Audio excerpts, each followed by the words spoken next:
Halo semua, hari ini kami akan membawakan kalian sebuah film yang sangat bagus dan dramatis. Return of Fated Love menceritakan DSTAM, seorang wanita yang dulunya memiliki pernikahan bahagia dengan Chow Esmin tetapi hancur karena kemunculan Lam Tan Tan. Setelah kehilangan anaknya dan hampir kehilangan nyawanya, DSTAM memutuskan untuk berpura-pura amnesia selektif, hanya mengingat kembali kenangan bahagia saat baru menikah. Dia kembali ke rumah keluarga Chow, menyembunyikan identitasnya, mengumpulkan bukti, dan merencanakan balas dendam terhadap mereka yang telah menyakitinya. Perjalanannya adalah pertempuran untuk mendapatkan keadilan, tetapi juga merupakan proses menghadapi rahasia, kebohongan, dan cinta yang hilang. Sesi pemotretan pernikahan yang bahagia dan menyenangkan sedang berlangsung, tetapi keluarga itu tidak menyadari bahwa mereka sedang menghadapi karma mereka. STAM mengingat kembali hari-hari bahagianya yang sangat rapuh dengan Esmin dan langsung merasa marah. Pria itu tidak percaya padanya tetapi mendengarkan wanita lain mengabaikan istrinya. Dia mendengarkan foto-foto palsu yang memfitnah orang lain dan berbohong bahwa STAM berselingkuh, bahkan menolak untuk mengakui anak dalam kandungannya.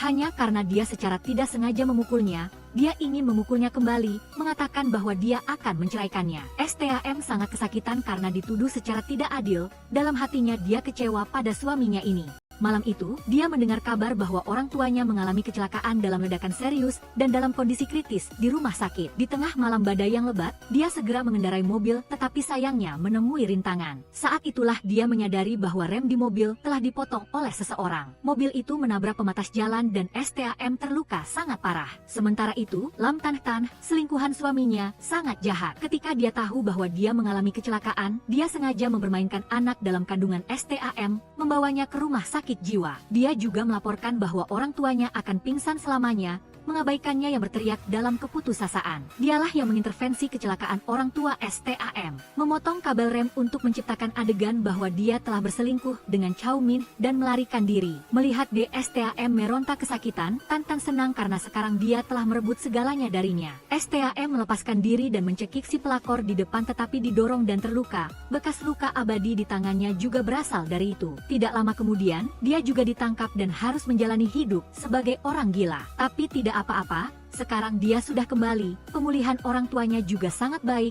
hanya tinggal balas dendam. Malam itu, di villa mewah, Tan Tan dan keluarga Esmin berdiskusi tentang perceraian dan mengatur pernikahan. Esmin pergi dengan sedih ketika dia tiba-tiba menyadari istrinya dalam gaun pengantin memegang pisau yang berlumuran darah. STAM dan asisten Tiu Dip merencanakan balas dendam. Selama setengah tahun STAM ditangkap di rumah sakit jiwa di bawah pengawasan dan kritik dari direktur jahat, Lam Tan Tan pasti telah menghapus semua bukti. Dalam situasi ini, tidak mungkin melaporkan ke polisi karena akan membuat masalah. Lam TH dan Chow TH bekerja sama, tetapi semua kekuasaan ada di tangan Esmin. STAM memutuskan untuk menggunakan taktik mengalihkan perhatian untuk mengikat Esmin dan mencari celah, lalu memanfaatkan potensinya sendiri untuk bangkit. Tiu Dip juga menyesal karena selama nyonyanya tidak ada di sini, dia sendiri yang mengurus pengobatan orang tua nyonyanya, dan tidak jarang dia menyuruh orang untuk mencarinya. Tetapi STAM benar-benar tidak bisa percaya apakah itu karena kasih sayang atau harga diri pria itu. Kembali ke adegan di rumah Esmin, dia berdandan dengan indah seperti pengantin wanita, berlari untuk memeluk suaminya. Dia juga berpura-pura seolah-olah tidak ada yang terjadi, membuat mimpi Tan Tan pupus. Ketika Chow DNG disebutkan, STAM langsung pingsan. Menurut dokter, dia menderita amnesia selektif tentang apa yang telah terjadi dalam 6 bulan terakhir. Mendengar itu, Tan Tan panik dan merencanakan cara untuk menyingkirkannya. Tujuannya adalah agar dia menceraikan Esmin.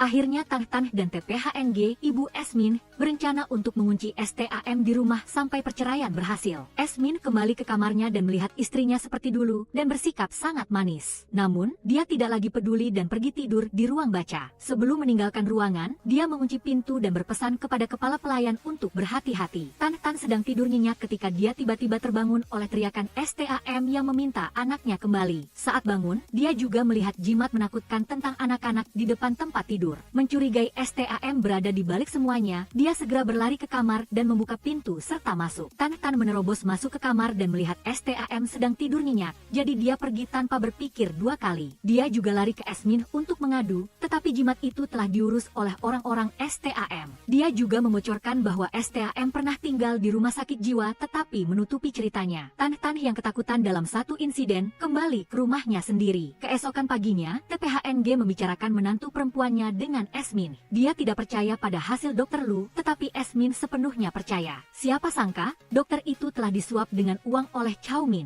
Setelah kembali ke rumah orang tuanya, Tan Tan dihukum berlutut sepanjang hari untuk bertobat. Dia dimarahi habis-habisan oleh ayahnya karena berani melewatkan mangsa yang begitu lezat seperti Esmin. Sementara itu, adik perempuannya, SS, dipuji karena membantu Lam TH menandatangani kontrak besar. Di sisi lain, TPHNG memberikan STAM sebuah gelang pelacak, berbohong bahwa dokter memberikannya untuk tindakan pencegahan. STAM menyadari niatnya dan menggunakan selembar kertas untuk memblokir pelacakan detak jantung. Sebelumnya, dia dan Tiu Dip telah berlatih menahan napas di bawah air untuk mengontrol detak jantung. TPHNG memantau detak jantungnya dan bahkan bereksperimen dengan kepala pelayan Tu sebelum akhirnya dia percaya itu nyata. Di rumah sakit jiwa, Lam Tan Tan menghukum direktur karena membiarkan STAM melarikan diri. Dalam beberapa hari ke depan, dia akan membawa Sandra itu dan dia harus menyelesaikan masalahnya. STAM sedang berbicara dengan tenang dengan Tiu Dip tentang rencana mendatang ketika kepala pelayan Tu membawa semangkuk sup iga rebus ubi. Sebelumnya, TPHNG telah memperingatkan untuk tidak menggunakan ubi karena STAM alergi. STAM melihat mangkuk sup di depannya lalu memakannya, dan akhirnya dia alergi dan gatal-gatal di sekujur tubuhnya. Kepala pelayan Tu dengan senang hati melaporkan kepada Tan Tan bahwa STAM benar-benar amnesia dan menyuruhnya untuk tidak khawatir. Tan tidak ragu untuk memberinya hadiah besar. Sementara itu, dia sedang berjalan bersama Esmin dan berencana untuk makan siang dengan ayahnya untuk bekerja sama antara kedua perusahaan.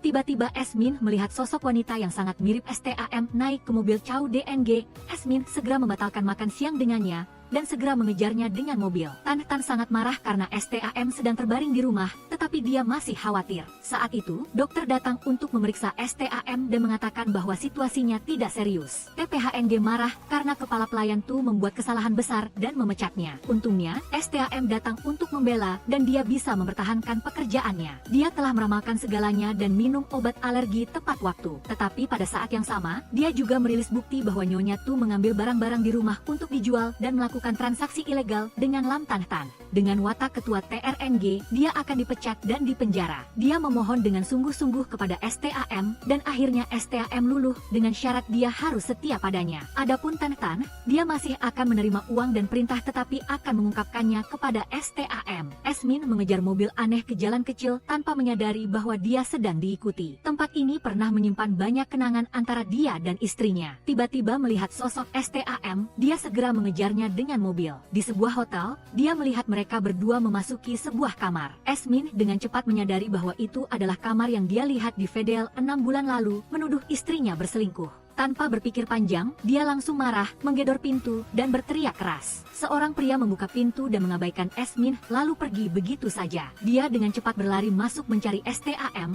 tetapi bertemu dengan seorang gadis asing. Tiu Dip menjelaskan bahwa dia adalah orang yang disewa untuk menyelidiki perselingkuhan STAM, dan siapa yang menyewanya tidak bisa diungkapkan. Dia mengeluarkan bukti agar dia percaya, yaitu hasil pemeriksaan medis Chow DNG yang mengalami cedera ligamen, sehingga tidak mungkin berjalan normal seperti di Vedel. Dan dalam jadwal Chow DNG, dia tidak pernah pergi ke hotel ini. Saat itu, Esmin bertanya siapa di baliknya. Tiu Dip tidak tahu. Hanya untuk mengingatkannya bahwa orang tua STAM diancam oleh seorang hot girl. Tiu Dip memberikan video pengawasan kepadanya. Saat itu STAM mengatur pertemuan dengan hot girl untuk menyelesaikan masalah ini, tetapi hot girl itu mencari alasan untuk pergi. Dia meninggalkan asistennya yang juga pacarnya untuk berbicara dengan STAM. Jelas ada seseorang yang memotong informasi menjadi bukti perselingkuhan. Tugas Tiu Dip telah selesai tetapi dia tidak bisa menahan diri untuk tidak mengatakan kepada Esmin, ada banyak fitnah di kalangan orang kaya. Sebenarnya dengan sedikit waktu, semuanya bisa diselidiki dengan jelas. Dia merasa kasihan pada STAM yang amnesia, tidak ingat pernah keguguran dan apa alasannya, tidak ingat orang tuanya masih diicu, tetapi anehnya dia mengingat Esmin dengan jelas. Mendengar ini, Esmin tidak bisa menahan diri untuk tidak lari pulang, melihat STAM yang terbaring damai di sana. Dia diam-diam memegang tangannya, mengingat masa lalu, dia pernah berjanji akan melindunginya seumur hidup. Saat ini, STAM tiba-tiba terbangun, semua penyesalan meluap, Esmin menerjang dan memeluknya untuk meminta maaf. STAM dengan lembut menghiburnya, dia pikir dia sedih karena mengingat anak yang hilang, mereka berdua berjanji akan memiliki anak nanti untuk menebusnya. Di sisi lain, Tan Tan tersenyum sinis ketika mendengar laporan bahwa Chow DNG telah muncul. Dia tidak perlu lagi menyelidiki wanita yang bersamanya. Karena dia tahu bahwa Chow DNG selalu memiliki perasaan terhadap STAM, Tan Tan memerintahkan untuk menyelidiki apa yang telah dilakukan Chow DNG selama 6 bulan terakhir dan mengawasinya. Setelah menunggu Chu Chuoming tertidur pulas, Yu Chuxin diam-diam keluar untuk menelepon. Xiao Ye bingung mengapa saat ini Chu Chuoming sudah tidak curiga lagi, mengapa Yu Chuxin tidak menceritakan semuanya kepadanya. Hati Yu Chuxin sangat bertentangan. Jika Chu Chuoming benar-benar mencintainya, hal itu akan menyakitinya dan membiarkannya menanggungnya sendiri. Jika dia tidak mencintainya, mengatakannya juga tidak ada gunanya. Setelah menutup telepon, Xiao Ye memberitahu You Yang bahwa inilah alasan dia memanggilnya keluar. Yu Chuxin terlalu lembut hati, dia tidak bisa menerimanya. Xiao Ye membenci mereka, dia ingin membuat mereka semua hancur untuk membalas dendam Yu Chuxin. Saat ini, You Yang baru berbicara, Lin Qingqing sedang mengawasinya sehingga dia tidak bisa bertemu Yu Chuxin saat ini. Jika ada masalah, dia akan diam-diam membantu. Xiao Ye merasa ini adalah kesempatan yang baik bagi Yu Chuxin untuk sepenuhnya melepaskan Chu Chuoming. Jika dia tidak didorong ke batas, iblis di hatinya tidak akan keluar. Melihat Su Fang dengan anggun memangkas dahan, Lin Qingqing memuji tanpa henti. Dia dengan cerdik menyebutkan penggabungan kedua perusahaan hari ini dan menghubungkannya dengan pernikahan kedua keluarga. Nyonya Su Fang diam dan tidak menjawab. Lin Qingqing mengingatkan bahwa ini adalah keinginan terbesar mendiang suaminya. Saat ini, Su Fang memberinya jawabannya memuaskan. Lin Qingqing dan Chu Chuoming pasti akan menikah. Mendengar itu dia tersenyum puas. Pesta pun dimulai dengan megah. Lin Qingqing puas mendengar pujian dari semua orang. Saat itu seseorang mengumumkan Chu Chuoming datang. Senyum sombongnya tiba-tiba berhenti ketika dia melihat Chu Chuoming masuk dengan Yu Chuxin dengan mesra. Sementara Chu Chuoming berdiskusi dengan pemegang saham lainnya, Lin Qingqing tidak tahan mendekati Yu Chuxin dan mengucapkan kata-kata kasar. Dia menyuruhnya berhenti mengganggu. Kenapa dia tidak pergi saja padahal sudah amnesia? Saat itu, Yu Chuxin tidak menyembunyikan jawabannya. Lin Qingqing terkejut karena Yu Chuxin tidak berpura-pura lagi. Dia ingin mengadu kepada Chu Chuoming. Yu Chuxin tidak takut dan malah memprovokasi dengan menceritakan bahwa dia dan Chu Chuoming selalu tidur bersama beberapa hari ini. Mendengar itu Lin Qingqing sangat marah. Dia berusaha menahan diri untuk mengancam akan membawa Yu Chuxin kembali ke pusat rehabilitasi. Melihat Lin Qingqing sudah marah dan kehilangan akal, Yu Chuxin menasihatinya, meskipun dia tidak suka, dia harus menahan diri. Hari ini adalah hari penting bagi perusahaan. Dia berharap dia memperhatikan situasinya. Lin Qingqing yang kehilangan akal dengan jijik berkata, baginya hari ini penting, tetapi bagiku orang-orang ini hanyalah anjing-anjing yang berlutut memohon sepotong makanan yang aku berikan. Bibi Su Fang juga benar-benar, hal kecil saja tidak bisa diselesaikan. Saat itu, Xiao Ye menyelinap ke ruang siaran dan menyalakan pengeras suara sangat kencang tepat saat Lin Qingqing berbicara. Pesta menjadi sunyi, Su Fang menahan amarahnya dan melangkah maju, bahkan belum sempat mengatakan apa-apa. Yu Chuxin dengan cepat menampar Lin Qingqing hingga jatuh karena telah menghina para dermawan yang membantu perusahaan. Dia dengan sopan meminta maaf kepada para pemegang saham karena Lin Qingqing terlalu senang dan minum terlalu banyak hingga bercanda keterlaluan. Di bawah tatapan semua orang, Lin Qingqing melarikan diri dengan malu hingga sepatunya terlepas. Pesta berakhir, semua orang diam-diam memuji cara Yu Chuxin menangani masalah ini dan diam-diam menertawakan keluarga Lin. Melihat seluruh keluarga Chu Chuoming pulang dengan gembira, dia bahkan diejek oleh adik perempuannya sendiri. Lin Qingqing tidak bisa menahan rasa malu ini. Lin Qingqing kembali ke keluarga Lin dan dihukum berlutut. Lin Xuang tidak segan-segan menuangkan segelas air ke kepalanya. Dia menyampaikan pesan dari neneknya. Mulai sekarang dia tidak boleh ikut campur dalam urusan keluarga Lin, demi menghormati fakta bahwa dia adalah keturunan keluarga Lin. Lin Xuang juga mengingatkannya untuk membongkar pusat rehabilitasi yang tidak bermoral itu. Lin Qingqing tidak mendengarkan karena sekarang dia ingin mengungkap bahwa Yu Chuxin berpura-pura amnesia. Dengan persetujuan Su Fang, dia menelepon kepala rumah sakit untuk datang memeriksa. Melihat dia masuk, Yu Chuxin tiba-tiba terbayang kenangan traumatisnya. Dia dengan takut mengikuti pria itu masuk ke kamar sebelah. Saat ini, Su Fang sangat curiga dan bertanya lagi pada Lin Qingqing, apakah Yu Chuxin benar-benar berpura-pura? Dia memastikan dengan pasti. Hanya Chu Chuoming yang tidak percaya, karena dia sudah membiarkan Dr. Liu memeriksa Yu Chuxin, bagaimana dia bisa menipunya. Lin Qingqing berpura-pura mengungkapkan bahwa dia telah menyelidiki dan mengetahui bahwa You yang menghubungi Dr. Liu dan pernah menjadi teman sekelas SMA Yu Chuxin. Dan diam-diam memicu Su Fang, apakah Yu Chuxin berpura-pura amnesia dan kembali ke sini memiliki konspirasi dengan You Yang. Chu Chuoming tidak tahan lagi dan memotong pembicaraan. Dia tahu Lin Qingqing masih marah karena Yu Chuxin kembali sehingga mereka tidak bisa menikah dan itulah sebabnya dia bertingkah seperti itu. Lin Qingqing membela diri bahwa dia hanya ingin membantu You Yang. Tetapi ketika Yu Chuxin keluar, kepala rumah sakit melaporkan bahwa amnesia Yu Chuxin adalah nyata. Lin Qingqing tercengang, menahan tatapan puas Chu Chuoming dan tatapan Yu Chuxin. Dia menjadi sangat marah. Lin Qingqing berlari ke kantor kepala rumah sakit tetapi dia sudah kabur. Dia dengan marah menampar bawahannya dan menyuruhnya untuk mengejar pria itu. Saat ini, Yu Chuxin bertemu Lin Xuang untuk berterima kasih. Dia adalah orang yang membantu Yu Chuxin melarikan diri dari pusat rehabilitasi dan mengancam kepala rumah sakit. Lin Xuang melakukan itu untuk melindungi nama baik keluarga Lin. Jika begitu Yu Chusin meminta agar kepala rumah sakit menyerahkan diri dan mengungkapkan semua yang telah dilakukan Lin Qingqing. Di pusat rehabilitasi ada banyak korban seperti dia, jadi dia ingin tempat itu hancur. Lin Xuang setuju lalu pergi. Di sisi lain, Xiao Ye sedang merawat kakak perempuannya tiba-tiba teringat saat pertama kali dia melihat Yu Chusin adalah ketika dia diganggu oleh pasien-pasien lain. Tapi Yu Chusin tidak menyalahkan kakak perempuan Xiao Ye karena dia mengerti penyakitnya. Xiao Ye tidak percaya kakaknya sakit, dia sangat membenci orang-orang yang telah menyakiti kakaknya sehingga dia bekerja sama dengan Yu Chusin. Mengakhiri kilas balik, dia menghubungi Yo Yang untuk bertanya apakah orang-orang Lin Qingqing yang mengawasinya sudah terpancing. Setelah mendengar jawabannya, dia menyuruhnya untuk memulai rencana. Lin Xuang dengan marah berlari masuk dan membanting telepon yang berisi video tentang kepala pusat rehabilitasi yang dicari. Setelah menontonnya, Lin Qingqing berusaha mempertahankan ekspresi sombongnya dan berkata tidak masalah. Jika ada masalah, ayahnya akan mengurusnya. Dan itu juga tidak akan memengaruhi keluarga Lin karena yang terdaftar adalah ayahnya.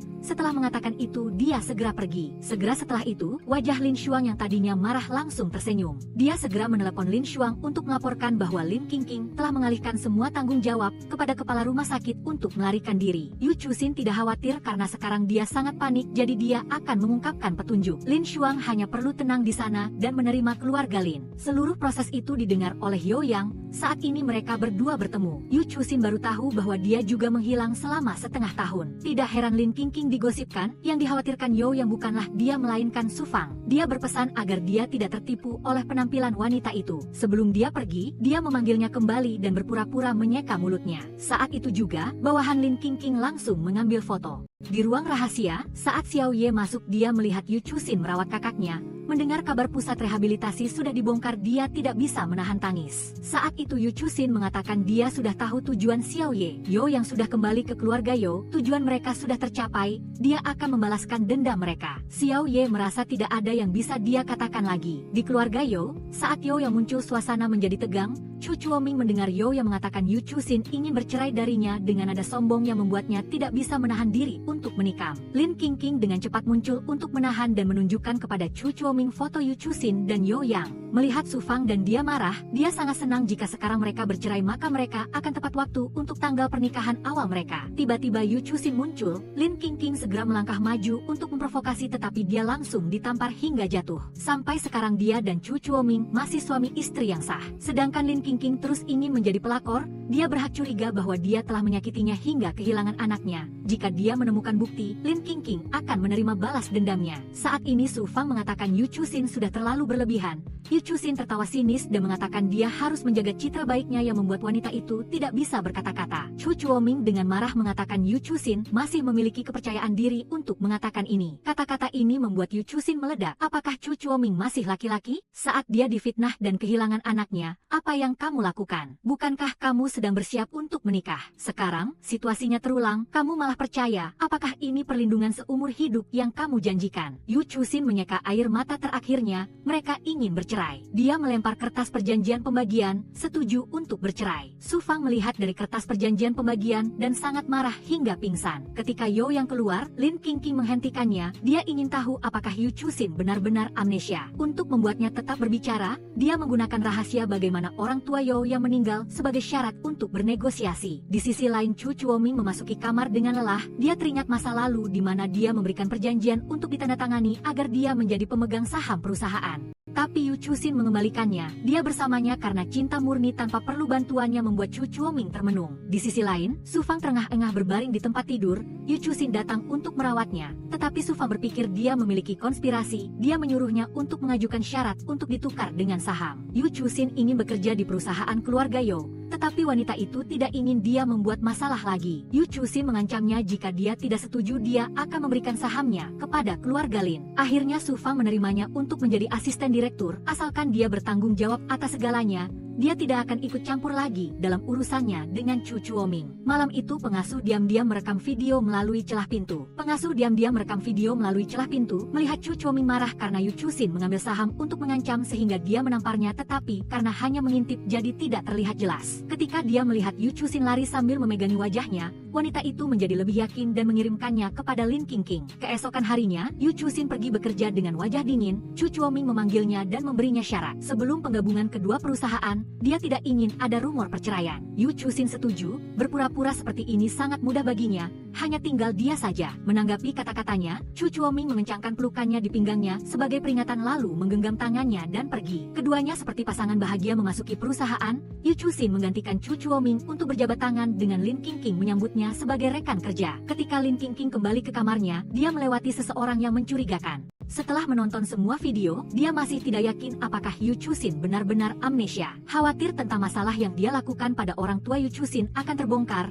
dia menelepon gadis hot itu. Melihat mereka mengatakan semuanya normal, dia merasa lebih lega. Tapi dia tidak tahu ada alat perekam di bawah meja. Di sisi ini, orang yang mencurigakan itu adalah Xiao Ye yang mengajak Yu Chusin keluar untuk berbicara. Dia memberikan rekaman itu kepada Yu Chusin dan meminta maaf atas sikapnya yang berubah sebelumnya. Yu Chusin tidak menyalahkannya, hanya tidak ingin Xiao Ye terlibat dalam masalah ini dan melakukan kejahatan. Xiao Ye akan mendengarkan dan tidak akan menguping lagi. Tapi alat perekam itu telah ditemukan oleh asisten Lin Qingqing. Dia dengan cepat mengambil foto Xiao Ye dan menutupi wajahnya. Menyadari petugas perbaikan adalah Ye kecil. Ye kecil tidak mendengarkan nasihat Chusin, tetapi terus menguping. Tiba-tiba ada suara bising yang membuatnya sakit telinga. Berpikir dia telah ditemukan, dia mendengar suara Qingqing. Dia tahu betul niat Fang Tua untuk mempertahankan sahamnya, jadi dia ingin membalas dendam padanya, sehingga dia tidak bisa lagi mendukung Chusin. Dia hanya perlu memberitahu Chuming, dan orang lain yang menyentuhnya tidak akan memiliki akhir yang baik. Pada awal pertemuan, Qingqing melihat Chusin duduk di tempat Fang Tua dan dengan sinis mengejek, tetapi Chusin membalas bahwa dia adalah asisten ketua dan perwakilan ketua yang duduk di sini.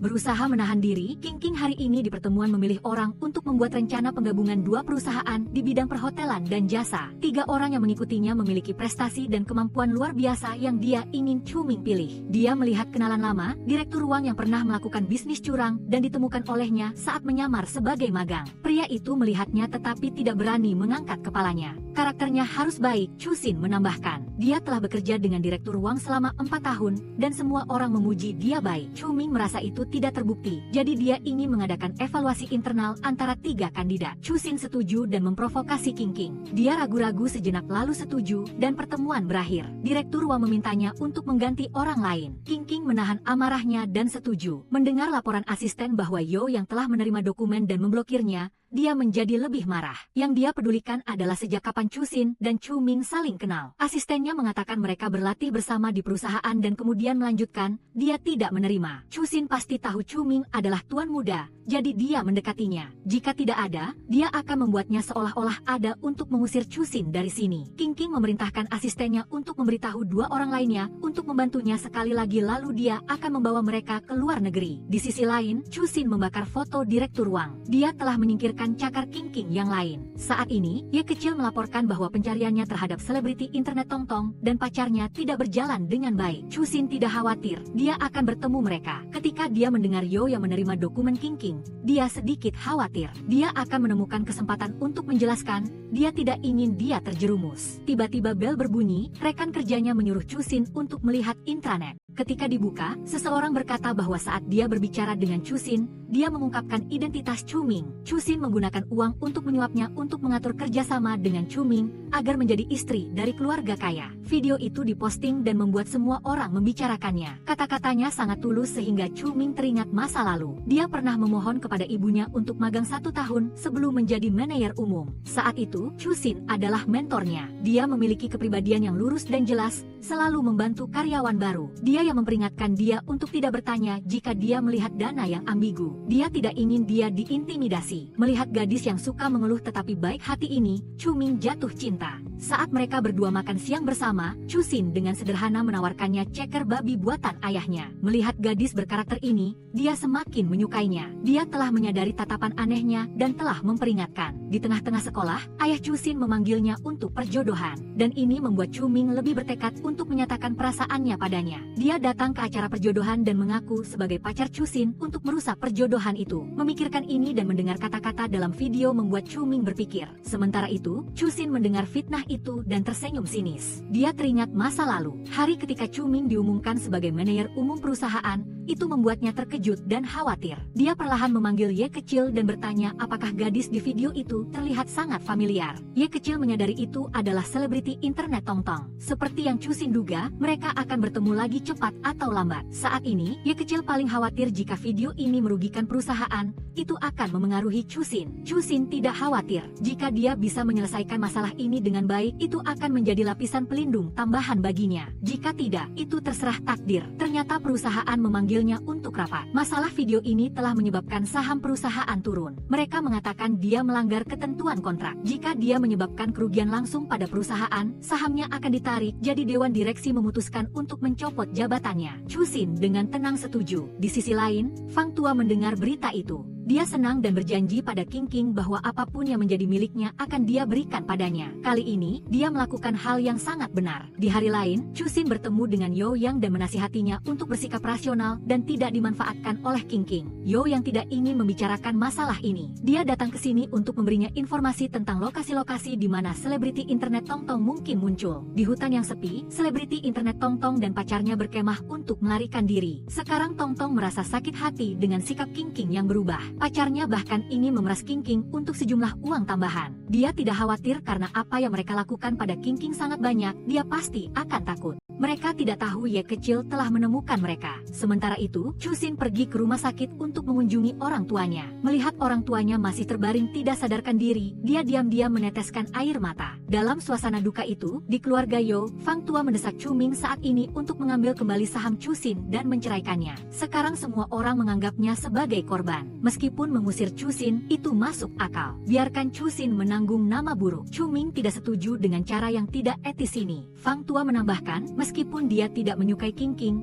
dia adalah orang yang paling cocok. Perusahaan dibangun oleh ayah Chu Ming dengan nyawanya, jangan biarkan runtuh. Dia diam-diam menekan, jangan membuat ibu dan ayah kecewa. Chu Ming menekan perasaannya dan mengatakan dia akan berpikir lagi. Kembali ke tempat Tongtong melarikan diri, dia sekarang bahkan berpikir untuk lari ke luar negeri dan membawa orang tuanya bersamanya. Chu Xin berjalan mendekat dan dengan sinis mengejeknya karena terlalu berbakti. Dia pikir dia tidak punya orang tua sehingga dia menyakiti orang lain. Mereka berdua berpura-pura tidak mengenal Chu Xin, dia tidak peduli dan berbicara terus terang. Setengah tahun yang lalu, mereka berdua datang ke restoran orang tuanya untuk membuat bukti palsu. Mereka merekam video, membuat cerita bahwa makanan di restorannya tidak higienis, dia sengaja memimpin penggemar untuk melakukan perundungan siber pada orang tuanya. Setelah itu, orang tuanya mengalami kecelakaan. Apakah ledakan itu benar-benar kecelakaan atau ada hubungannya dengan mereka berdua? Dia masih sangat curiga. Kemudian mereka memintanya untuk bertemu lagi untuk menyelesaikan masalah, tetapi mereka memfitnahnya berselingkuh. Kali ini, mereka menyamar sebagai karyawan yang berhenti untuk mengungkapkan cerita bahwa dia mendekati dan merayu Yo Chu Ming.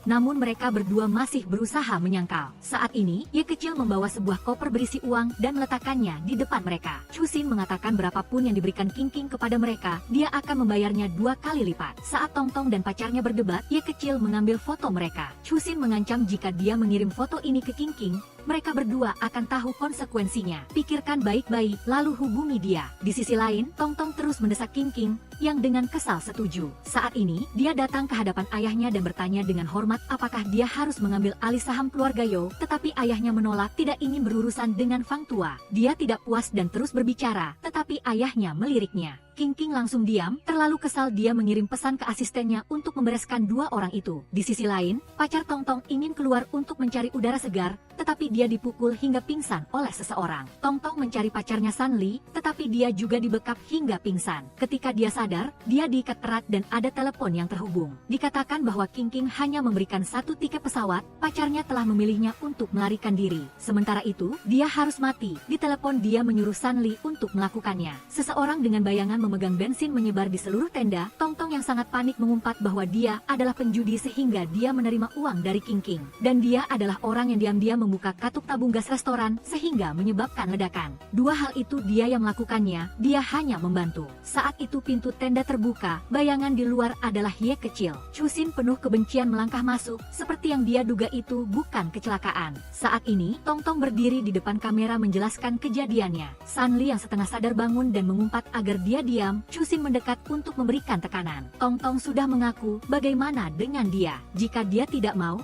Dengan video ini King King juga akan membalas dendam, lalu dia langsung berbalik. Dia ketakutan dan setuju, dia menyuruhnya untuk menjamin keselamatannya lalu dia akan menyerahkan diri. Chusin setuju, hanya saja sekarang belum saatnya. Sunli, yang nyawanya selamat, menghela napas lega, rasa bersalahnya memuncak, dia menundukkan kepala meminta maaf kepada Chusin, tetapi tidak diterima. Di sisi lain, King King memanggil pemegang saham dan bertanya apakah mereka ingin membeli saham. Mendengar bahwa jika orang-orang itu membelinya, mereka juga akan membayarnya kepada Fang Tua, dia sedikit mengubah suaranya tetapi segera menyembunyikannya. Tapi sekarang dia tidak terlalu khawatir, karena wanita itu belum tentu hidup lebih lama darinya. Saat ini, asisten melaporkan bahwa Tong Tong dan Sunli hilang. King King belum selesai marah, sebuah video yang diduga pengakuan dosa Tong Tong dan Sunli diposting. Video itu menceritakan kejahatan yang telah mereka lakukan. King King yang kehilangan akal menyuruh asistennya untuk mencari mereka atau anggota keluarga mereka dan mengancam mereka. Dia ketakutan menonton sejenak tetapi masih belum melihat mereka mengakuinya. Ini membuatnya bingung, mungkinkah bukan Chusin yang menemukan mereka. Di sisi lain, Chu Ming mendengar tentang hal-hal yang mereka lakukan untuk menyakiti Chusin. Dia marah dan mengepalkan tangannya. Dia berbohong dan menelepon Chusin, mengatakan dia ingin bertemu dengannya. Tapi Chusin melarangnya dan mengatakan dia harus memainkan perannya dengan baik. Jika mereka berdua bertemu sekarang, rencana mereka akan terbongkar. Chu Ming dengan patuh mendengarkan, tetapi tidak bisa fokus bekerja. Kembali ke masa lalu, Ye kecil mengiriminya foto Chusin yang disiksa di rumah sakit jiwa selama setengah tahun. Ye kecil menjelaskan bahwa ketika Yo yang datang untuk membuat masalah, itu diatur olehnya. Karena ia tahu Chusin sangat mencintai Chu Suming, ia rela menanggungnya sendiri daripada menyakiti pria itu dan grup Lin yang paling ia pedulikan. Mendengar ini, Suming tidak dapat menahan diri untuk berlari ke sisi Chusin. Ia memeluknya erat dan meminta maaf. Melihatnya tampak bingung dan tidak tahu apa-apa, ia merasa lebih lega karena ia amnesia. Tiba-tiba Chusin tertawa kecil. Ia menyeka air mata pria itu dan mengatakan bahwa ia tidak amnesia. Ia melakukannya karena ingin melawan Lin King King. Mendengar ia menceritakan semuanya, ia ingin membalas dendam pada mereka, tetapi Chusin memintanya untuk terus berpura-pura membencinya agar Lin King King lengah dan membuat kesalahan. Oleh karena itu, terjadilah adegan ia mengurungnya di kamar yang direkam oleh Lao Gong. Lao Gong tidak berani melihat, jadi ia tidak tahu bahwa orang yang sebenarnya dipukul adalah Suming. Memikirkan hal ini, Suming tidak menyangka bahwa menikah dengannya telah membuatnya menderita begitu banyak. Ia berpikir sejenak lalu mengajak King King makan malam bersamanya malam ini. Suming percaya atau tidak, Suming berpura-pura mengatakan bahwa sejak Chusin mengancamnya dengan saham, ia sudah tidak lagi mempercayainya. King King dengan gembira mengatakan bahwa video ini adalah ulah Chusin yang ingin mencelakainya. Orang-orang ini sungguh jahat. Suming dengan dingin berkata bahwa jika salah, maka pantas dihukum. Ia telah melihat semuanya dengan jelas, jadi ia akan berusaha sekuat tenaga untuk membantu King King mendapatkan hal-hal yang pantas ia dapatkan. Mendengar ini, King King sangat senang dan menggenggam erat tangan Suming, mengatakan bahwa ia tidak akan pernah meninggalkannya. Suming dengan dingin menepisnya lalu mengatakan bahwa mereka harus memikirkan bagaimana cara menghadapi mereka terlebih dahulu. King King tidak curiga dan bahkan bangga karena dirinya lebih unggul dari Chusin. Di sisi lain, Su Fang memuji cara Chusin membalas serangan. Su Fang bertanya apakah dia percaya. Tetapi dia tidak peduli tentang itu, dia hanya peduli bahwa berkat Chusin Group mendapatkan keuntungan besar. Dia tidak mau menarik kembali sahamnya. Suming yang sudah lama menguping masuk dan tidak setuju. Dia menentang dengan keras. Su Fang melihat itu menyuruhnya diam, dia tidak akan menarik kembali sahamnya, bahkan akan memberikan Chusin jabatan direktur eksekutif. Saat ini di kantor pusat perusahaan, rekan-rekan Chusin membawa banyak hadiah untuknya, mengatakan itu diberikan oleh penggemar. Saat mereka mengobrol dengan gembira, King King datang mengejek, menyuruhnya cepat menyerahkan sahamnya. Chusin menjelaskan bahwa ia telah menghabiskan banyak upaya untuk mendapatkannya, bagaimana mungkin ia menyerahkannya. Menangkap peluang, King King terus memprovokasi, tetapi terkejut oleh lambaian tangan Chusin, dan dimaki olehnya sebagai orang yang tidak berguna. King King yang kesal kembali ke kamar dan menampar asistennya, memaki dia sebagai orang yang tidak berguna. Asisten itu diam menahan, matanya dipenuhi kebencian. Di sisi lain, Suming membaca komentar dari warganet yang mengatakan mereka menyukai Chusin, ingin merawatnya dan merebutnya. Ia marah dan membanting gelas ke lantai hingga pecah, membuat King King yang baru saja masuk ketakutan. Ia pikir pria itu membenci Chusin, jadi ia menambahkan bahwa Chusin baru menjabat sudah menjadi penanggung jawab rencana, bahkan menandatangani kontrak dengan perusahaan lain, bertingkah seolah perusahaan ini milik keluarga Yu. Mendengar ini, Suming marah dan pergi. Saat ini Chusin memulai rencana balas dendam untuk anaknya. Ia meminta Xiao Ye menyelidiki Gan Mei yang berada di bawah pengawasan. Menurut psikologi kriminal, pelaku kejahatan sering suka melihat penderitaan korbannya, jadi petunjuk bisa ditemukan dari sana. Tepat setelah menyelesaikan panggilan telepon, Suming masuk dan menanyakan tentang tanggung jawabnya tanpa persetujuannya. Chusin mengatakan ia mendapat persetujuan dari Dewan Direksi dan Ketua Lin, yang membuatnya tidak bisa berkata-kata dan pergi dengan marah. King yang perlahan pergi dipanggil kembali oleh Susin untuk melihat foto-foto. Melihatnya wajahnya berubah. Itu adalah foto Tong Tong dan Sanli. Mendengar Susin mengatakan bahwa mereka berdua tidak menyebutkan siapa dalangnya, ia menghela napas lega. Susin maju ke hadapannya dan berkata bahwa ia akan menangkap ekornya. King saat ini tidak berkata apa-apa, memalingkan wajah dan pergi. Kembali ke ruang kerjanya, ia dengan cemas menunggu asistennya melapor. Dan benar saja, kedua orang itu jatuh ke tangan Susin. Ia panik, tidak mengerti mengapa Susin belum mempersulitnya. Pasti kedua orang itu tidak berani bicara. Ia ingin mencari seseorang tetapi para kaki tangannya sudah disingkirkan oleh Susin. Mendengar ini, ia dengan marah menatap asistennya, memutuskan untuk berlari pulang meminta bantuan ayahnya, tetapi ia tidak setuju karena ia adalah putrinya sendiri. Ia hanya menunjukkan satu jalan padanya.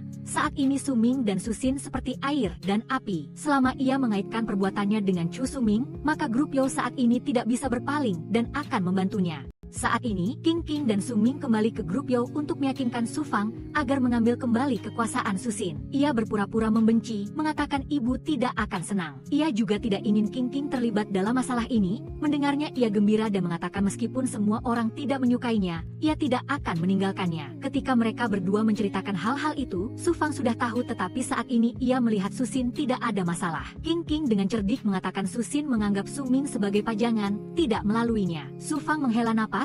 Prinsip perusahaan adalah keuntungan utama. Jika tidak dapat membawa hal baik, maka terimalah menjadi pajangan. Suming menatap dengan kesal, memanfaatkan kesempatan ini King memeluknya dan menyatakan perasaannya. Di sisi lain, Susin sudah berhasil membuat janji dengan orang yang ia inginkan, sekarang menunggu hasil dari pihak Suming. Di layar laptop ada video, ia dan King minum, ia pura-pura mabuk di depan King dan berpura-pura membenci Susin dan ingin ia mati. Melihatnya sudah bertekad. King dalam keadaan mabuk menceritakan perbuatannya setengah tahun yang lalu yang merusak rem mobil Susin sehingga ia kehilangan anaknya. Ia mengatakan ia menyuruh orang, ia hanya turun untuk memeriksa dan meminta direktur rumah sakit untuk mengurung Susin di pusat rehabilitasi. Suming dengan tenang menyelidik apakah mobil itu sudah ia hancurkan karena kotak hitam mobil akan meninggalkan bukti. Sampai di sini King tersenyum kecil lalu pergi mengambil anggur. Di dalam mobil, Susin dan Xiao Ye merasa sedikit cemas, sudah waktunya bertemu dengan orang yang dijanjikan sehingga Xiao Ye pergi. Melihat orang itu Susin sedikit terkejut. Orang yang ditemui Xiao Ye adalah asisten King. Ia pernah menjadi teman kakak Xiao Ye. Xiao Ye curiga mengapa saat kakaknya dicelakai ia tidak membantu. Ia juga memiliki kesulitan jika membantu maka yang akan dimasukkan ke pusat rehabilitasi adalah dirinya. Waktu mendesak, asisten itu tidak ingin banyak bicara, meskipun rekaman pengawasan telah dihapus, tetapi asisten itu masih menyimpan salinannya. Semua hal yang diminta King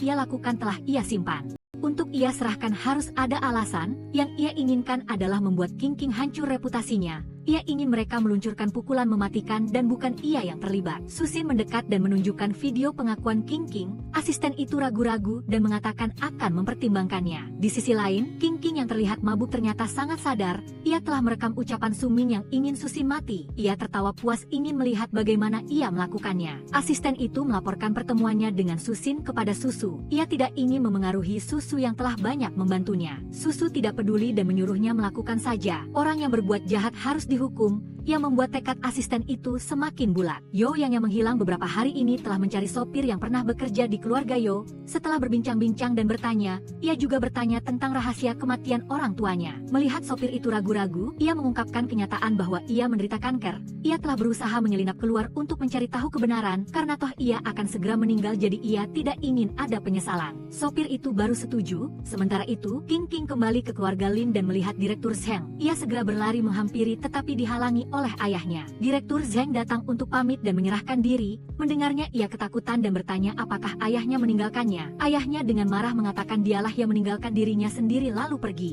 Susu menghentikannya dan mengejek, sekarang keluarga Lin seharusnya ia warisi. Ayah sudah tahu betul sifat King yang picik, suka mengambil barang orang lain. Bagaimana grup bisa berjalan jika jatuh ke tangannya? Susu menasihatinya untuk menyerahkan diri. King tidak terima semua orang melakukan hal itu. Ia menyalahkan mereka karena memaksanya mendekati Suming sehingga ia melakukannya. Ia hanya punya Suming sebagai harapan terakhir tetapi ketika menelepon ia juga tidak mengangkatnya. King panik dan memecahkan vas bunga. Tiba-tiba ia melihat alat perekam di sana yang disembunyikan Susu. Sementara itu, Susin tiba di tempat janji. Asisten itu bertekad memberikan semua bukti kepada Susin. Di tengah jalan pulang, asisten itu menelepon Susin untuk kembali. Ternyata King telah menangkap asisten itu dan memaksanya memancing Susin datang. King berhasil menangkap anak buahnya yang mengkhianatinya, lalu dengan marah menodongkan pisau ke lehernya. King tanpa sengaja mendengar Suming menelepon Susin tentang terus berpura-pura mengkhianati Susin agar tetap di sisinya. Lalu ia menyuruh orang mengawasi rekan kerjanya dan memergoki ia sedang memberikan bukti kejahatannya kepada Susin. Di sisi lain, ia juga ditinggalkan oleh keluarganya. Susu membawakan paspor dan sejumlah uang untuk meminta King kabur ke luar negeri agar Susu yang menjadi pewaris keluarga Lin. Tetapi King sudah bersiap sebelumnya dan menculiknya. Susin juga datang untuk menyelesaikan hutang terakhir, dan ia juga ditangkap. Jadi sekarang di tangan King ada anak buah yang telah mengkhianatinya. Susu, adik perempuan yang selalu bersaing dengannya untuk warisan, dan Susin, orang yang membuatnya kehilangan segalanya. Setelah semua yang ia lakukan, pada akhirnya ia tidak mendapatkan apa-apa selain reputasi yang hancur. King tidak menyerah dan seolah menjadi gila.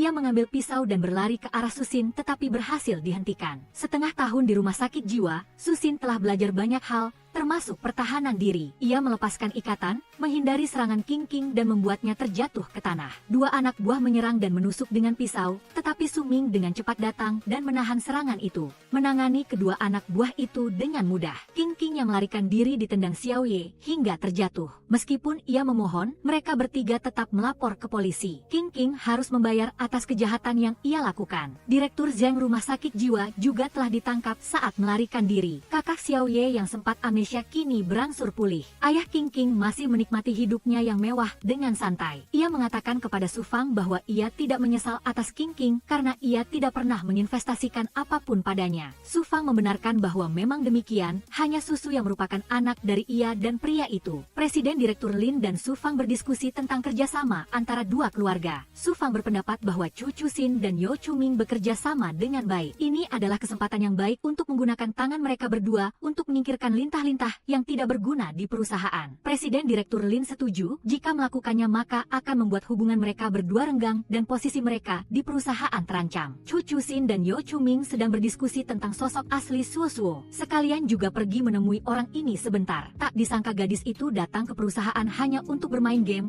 bahkan tidak mau menghadiri acara pelantikan wakil direktur. Dia bilang sangat percaya pada kemampuan Chu Chusin dan Yo Chuming dan akan selalu mendukungnya.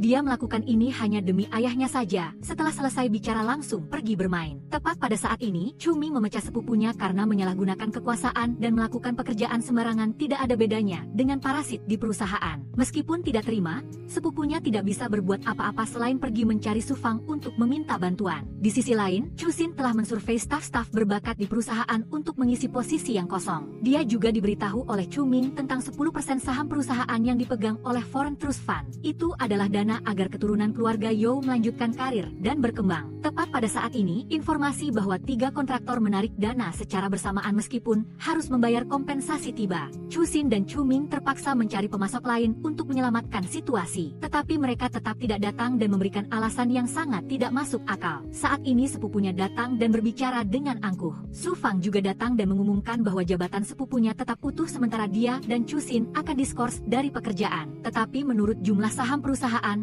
dia tidak diperbolehkan melakukan hal itu. Namun Yao Ming muncul dan menyumbangkan sebagian kecil sahamnya dan membalikkan keadaan. Dengan bantuan Yo Yang, Su Fang memiliki hak penuh untuk memecat Chusin dan Chuming dari perusahaan. Keduanya bertanya-tanya tidak menyerah tetapi mendapatkan kembali sikap dingin Su Fang. Yo yang tersenyum sinis dan mengejek karena tidak menyangka saham yang ditinggalkan kakeknya kini sangat berguna. Dia melakukan itu karena ingin membalas dendam untuk ayahnya. Bertahun-tahun lalu, karena ayah Yo Ming, Yo Sheng, yang egois menindas dan mengambil alih perusahaan, ayah Yo yang harus hancur. Dia sendiri yang merebut hak waris dan mendapatkan perlakuan istimewa dari kakeknya sehingga menjadi sombong dan harus menerima karmanya di kehidupan anak. Adapun Su Fang, dia hanyalah ibu tiri sehingga bisa dimaafkan. Sekarang dia harus bangkit dan membuat Chuming hancur, menanggung dosa-dosa yang ditinggalkan ayahnya. Sebelumnya, Yo yang telah mendatangi Su Fang dengan niat untuk bekerja sama untuk membalas dendam. Dia melihat konspirasi Su Fang untuk menjadikan Chu Ming sebagai boneka dan juga mengetahui niatnya untuk mengambil alih perusahaan Yo Cheng untuk dirinya sendiri. Su Fang juga merasa segan padanya, tapi sekarang dia hampir mati dan tidak punya apa-apa di tangannya, hanya ingin membalas dendam sedikit. Su Fang setuju dan secara terbuka mengumumkan Yo yang sebagai direktur utama di perusahaan menggantikan Chu Ming dan Chu Xin. Yo yang menjabat merasa bangga menahan Chu Ming, mengatakan bahwa dia hanyalah orang yang tidak kompeten dan jumlah saham itu belum tentu bisa dipertahankan. Tepat ketika Chu Ming hendak menyerang balik Yo Yang, Chu Xin muncul dan membantunya menenangkan diri. Chu Xin dan Chu Ming pergi di tengah kemenangan Yo Yang. Meskipun ada sedikit penyesalan, ini adalah niat baik, anggap saja sebagai persiapan untuk kembalinya mereka di lain waktu. Chu Ming sudah lama tahu bahwa dirinya adalah boneka di tangan ibu tirinya, sehingga ia melamar untuk bekerja sebagai trainee di perusahaan Yo. Saat ini ia bertemu Chu Xin sebagai pembimbing. Maka keduanya bertemu dan bekerja sama, setelah itu baru memiliki perasaan. Dia menyesal bahwa meskipun sudah tahu sebelumnya, dia tetap tidak bisa berbuat apa-apa. Chu Xin menghibur dan mengatakan bahwa mereka tidak hanya berdua. Di pangkalan, mereka berdua bertemu Yo Yang untuk berdiskusi. Ternyata ini adalah rencana mereka bertiga dari awal. Mereka memainkan sandiwara agar Su Fang menunjukkan wajah aslinya dan mengungkapkan celah serta konspirasi untuk memonopoli perusahaan Yo menjadi perusahaan Cheng miliknya sendiri. Tapi Chu Xin tidak percaya kenapa dia melakukan itu. Anak kandung tidak ada, kerabat yang tidak kompeten pun bisa. Tiba-tiba Chu Xin merasa ada yang tidak beres dengan tanggal lahir Suo Suo dan mereka bertiga menemukan petunjuk bahwa Suo Suo bukan anak kandung keluarga Lin. Sangat mungkin itu adalah anak haram Lin Dong dan dia membawanya pulang untuk diasuh. Kebetulan Suo Suo dan Su Fang memiliki golongan darah O, jadi sangat mungkin mereka adalah ibu dan anak dan Suo Suo mendapat keuntungan paling banyak. Perusahaan Lin dan perusahaan Yo pasti saling berhubungan karena tujuan ini. Hubungan antara Su Fang dan Tuan Lin perlahan-lahan terungkap. Jika kebenaran seperti itu, maka Yo Zheng yang sudah merencanakan seumur hidupnya akan dikhianati dan kehilangan segalanya. Semua orang setengah percaya setengah ragu, segera menyelidiki kembali kejadian-kejadian penting di perusahaan. Pada waktu Suo Suo lahir, Su Fang juga memiliki urusan untuk pergi ke luar negeri untuk mengelola anak perusahaan. Semua informasi mengarah pada satu hasil bahwa mereka adalah ibu dan anak kandung. Chu Xin dan Chu Ming berpisah untuk mengumpulkan DNA dari kedua orang ini. Di sisi lain, Suo Suo, Su Fang dan Lin Dong makan bersama dengan gembira. Su Fang berharap putrinya cepat dewasa untuk mewarisi keluarga, tetapi gadis itu tidak mau. Suo Suo harus berpura-pura bahwa dia sedang mencari menantu untuk keluarga. Setelah itu adalah melahirkan anak untuk melanjutkan garis keturunan. Kedua orang tuanya melihat itu dan merasa senang karena ada yang akan mewarisi kekayaan dan kehormatan ini. Chu Ming kembali ke rumah dan sedih mengingat kenangan dengan ibu tirinya. Tapi dia harus mengambil sampel rambutnya yang ada di sisir untuk verifikasi. Chu Xin mengajak Suo Suo makan malam dan pura-pura membersihkan lipstik yang terkena krimnya untuk mengambil rambutnya. Tapi Suo Suo sudah tahu dan dia menceritakan semuanya. Dia tidak ingin menjalani hidup yang terkekang dan tidak berarti seperti itu. Dia juga membuat surat untuk memberikan sahamnya kepada Chu Xin dan Chu Ming. Sebelum pergi dia juga berpesan agar bersikap lembut kepada mereka karena bagaimanapun juga mereka adalah orang tuanya. Suo Suo meninggalkan sebuah surat dan pergi berlibur tanpa membawa uang sepeser pun. Su Fang yang khawatir segera menyuruh orang untuk mencari, lalu Lin Dong menemukan bahwa sebelum pergi anak itu sudah bertemu Chu Xin dan mungkin telah membocorkan segalanya. Di sisi lain, Chu Xin, Chu Ming, dan Yo yang telah mendapatkan hasil IDN, sehingga Su Fang tidak bisa menyangkalnya. Sekarang dengan saham yang ada, mereka tidak bisa berbuat apa-apa. Tetapi Yo yang mengatakan bahwa menurut kata-kata Tuan Wang, pelayan pada tahun itu, 10% dari dana perwalian ditinggalkan kakeknya untuknya. Yang penting sekarang adalah menemukan surat wasiat dan mendapatkan kembali sahamnya. Yo yang baru sekarang mengusulkan agar Chu Ming meminta maaf padanya dan akan mengungkapkan informasi tentang sifat asli ayahnya. Alasannya adalah karena ayahnya telah menindas dan membiarkan adiknya hancur, sementara dia secara tidak masuk akal mengusir Yo yang dari rumah.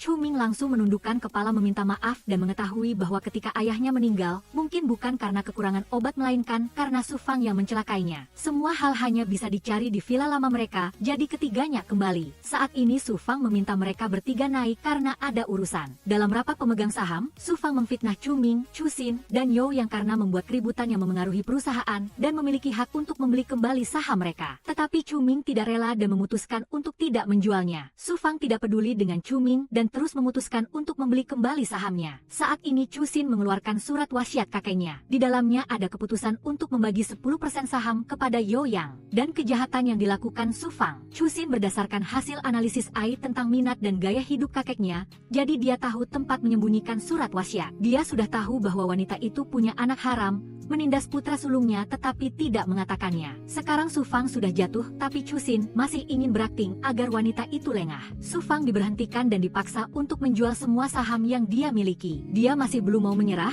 terus membela diri sampai Chu Xin menyebutkan bukti yaitu surat hasil tes DNA. Chu Ming menyatakan bahwa dia kehilangan hak untuk mengelola dan harus menjual sahamnya sebelum sore ini. Pulang ke rumah, dia akhirnya mau mengatakan kebenaran mengapa dia berkhianat. Karena tahun itu Yo Zheng telah disterilkan karena ingin meninggalkan perusahaan untuk Chu Ming. Tidak ingin ada yang bersaing dengannya sehingga dia kehilangan hak untuk menjadi seorang ibu. Meskipun dia memohon, pria itu acuh tak acuh dan pergi. Dia membenci ibu Yo yang karena menjadi putra sulung namun lemah, membenci Yo Zheng karena tidak bisa memberinya anak, membenci kakek karena pilih kasih sehingga dia tidak punya anak. Oleh karena itu dia meminta bantuan Lindong, orang yang bisa memberinya anak dan kekuasaan. Jadi apakah sifat asli Yo Zheng yang seperti itu ada di belakangnya? Su Fang mengkonfirmasi bahwa sifat asli Yo Zheng bukan salahnya tetapi dia juga memiliki sebagian tanggung jawab.